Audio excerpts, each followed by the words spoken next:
It was the third sol of the mission, and the red dust of Mars stretched endlessly under the pale, distant sun. The station, a fragile web of metal and glass perched on the edge of a canyon, seemed insignificant against the vastness of the Martian landscape. Inside, the crew followed routine protocols, their minds focused on survival, checking oxygen levels, calibrating instruments, monitoring soil samples. But in the engineering bay, one person was already thinking beyond the routine. He was known simply as the Martian Engineer, a figure whose reputation for unconventional solutions had already saved the mission twice. Today, though, he would do something that no protocol, no manager's instruction could have anticipated. The manager's voice crackled over the intercom. "Everyone, stay in the shelter. Dust storm approaching. Repeat, all personnel remain inside the shelter until further notice." The order was clear, backed by data from orbital satellites that had detected the incoming storm. Outside, winds exceeding 60 kilometers per hour were already stirring the fine Martian regolith into a blinding, abrasive cloud. The crew obeyed, retreating to reinforced compartments designed to withstand the harshest conditions. But the engineer lingered, his gaze fixed on the external diagnostic screens. There was a variable the models hadn't accounted for, a magnetic anomaly near the station's solar arrays that could cause cascading failures in the power system. If left unchecked, it could compromise the life support for the entire station. Protocol demanded caution, but the engineer saw opportunity in the storm. As the dust began to bite against the external sensors, he moved methodically, preparing his protective suit. Every bolt, every joint of his equipment was checked twice. Mars's thin atmosphere and the abrasive dust meant even a minor tear in the suit could be fatal. Yet his movements were calm, precise, almost ritualistic. He knew that the manager's instructions were designed for risk minimization, not optimization. Out here, innovation often meant bending the rules. Scientists and engineers on Earth had debated for decades about the ethical limits of autonomous action in space. But here, thousands of miles from supervision, those debates were theoretical. Reality was immediate, brutal, and unforgiving. Once outside, the engineer's helmet camera transmitted grainy, red-tinted images back to the shelter. The storm roared, a wall of dust and charged particles, yet he navigated it with a practiced grace. Every step was deliberate, measured against the uneven terrain and hidden crevices. The solar arrays, massive and delicate, were swaying dangerously under the wind pressure. If they collapsed, the station would lose power, and the crew's oxygen supply would begin to dwindle within hours. His hands moved over the panels, recalibrating sensors, adjusting stabilizers, rerouting auxiliary power lines. Each motion was documented, analyzed in real time by his internal AI assistant, which provided instantaneous calculations on torque, wind resistance, and solar panel angles. Back in the shelter, the crew watched in disbelief as the engineer defied protocol. The manager's voice, initially firm, now trembled with a mix of authority and anxiety. "Stop! Get back inside! You're risking your life out there!" But the engineer's mind was focused.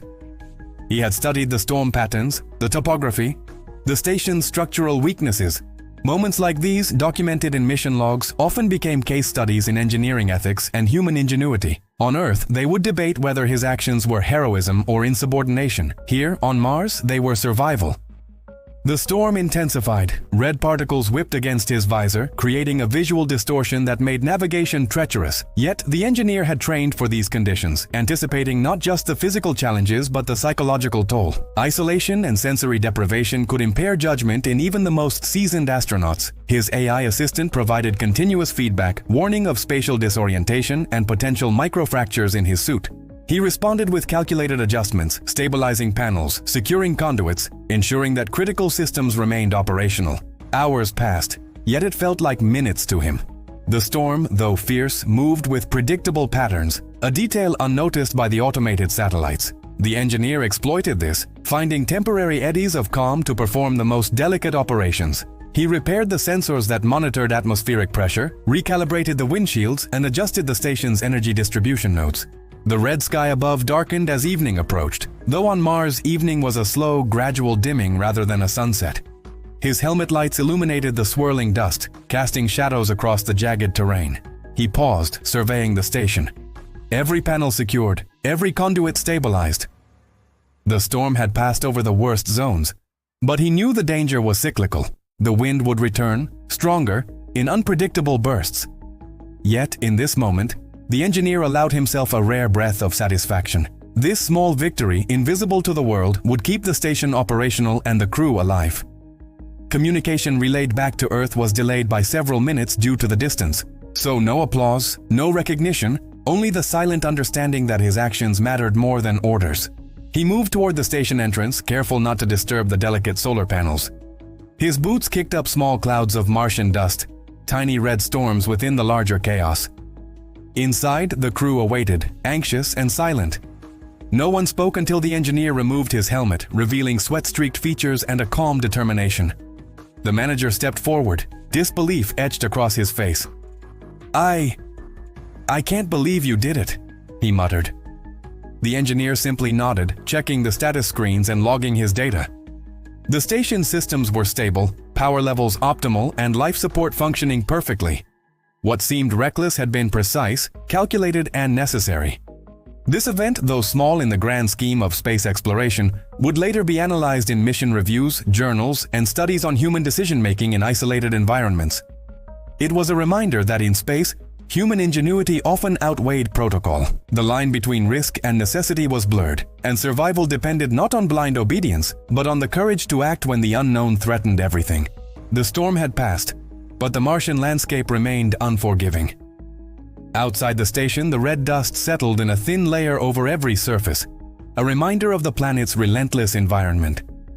The engineer moved systematically, inspecting the outer conduits and checking the integrity of the airlocks. Each panel, each joint, each connection was critical. Failure here could mean disaster. Inside the station, the crew began resuming their tasks, but a newfound respect hung in the air. The engineer had challenged protocol, but the results were undeniable. Data streams from the repaired solar arrays showed optimized energy output, and the life support systems registered stable oxygen and temperature levels.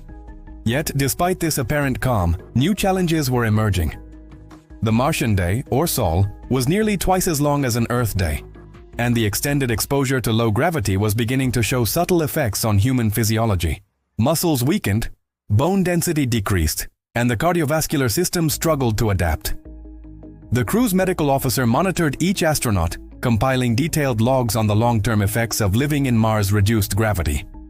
The engineer, though focused on the station, was acutely aware of these issues. He had studied the latest research on extended space habitation, understanding that survival went far beyond immediate mechanical repairs. The team had anticipated short-term risks, but long-term colonization posed questions that no one could answer with certainty. Yet, in the engineer's mind, every solved problem was a step closer to understanding the vast complexities of interplanetary survival.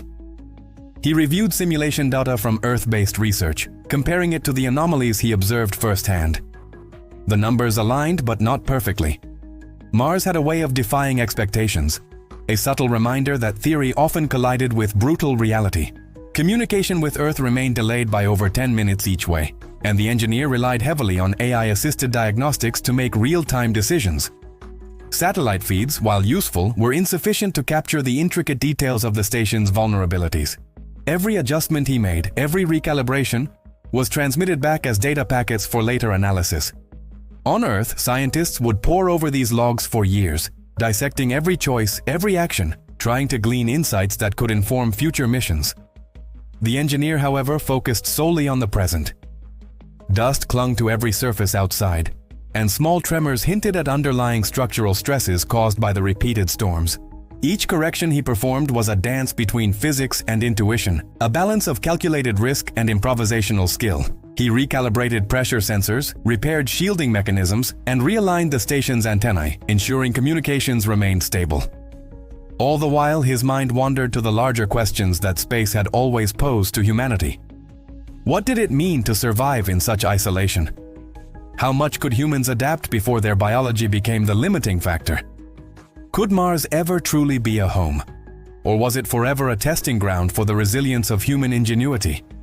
Each question lingered as he worked tirelessly, the red dust swirling around him like a living entity, both a barrier and a reminder of the frontier humanity had dared to approach. Inside the shelter, the crew watched anxiously, trusting the engineer's judgment despite the apparent recklessness. They could see the risk, but they also witnessed the necessity. It was a lesson in trust and leadership, where action often superseded authority. The manager, still recovering from the initial shock, began documenting every aspect of the mission with renewed precision. Every decision, every hesitation, every calculated defiance would be analyzed not as insubordination, but as a case study in human problem-solving under extreme conditions. Meanwhile, the engineer continued his rounds, noting minor damages to the station's exterior caused by abrasive dust particles. He deployed portable shields, optimized energy distribution, and ensured that the crew had multiple redundant life support options. In space, redundancy was survival, and improvisation was often the difference between life and death.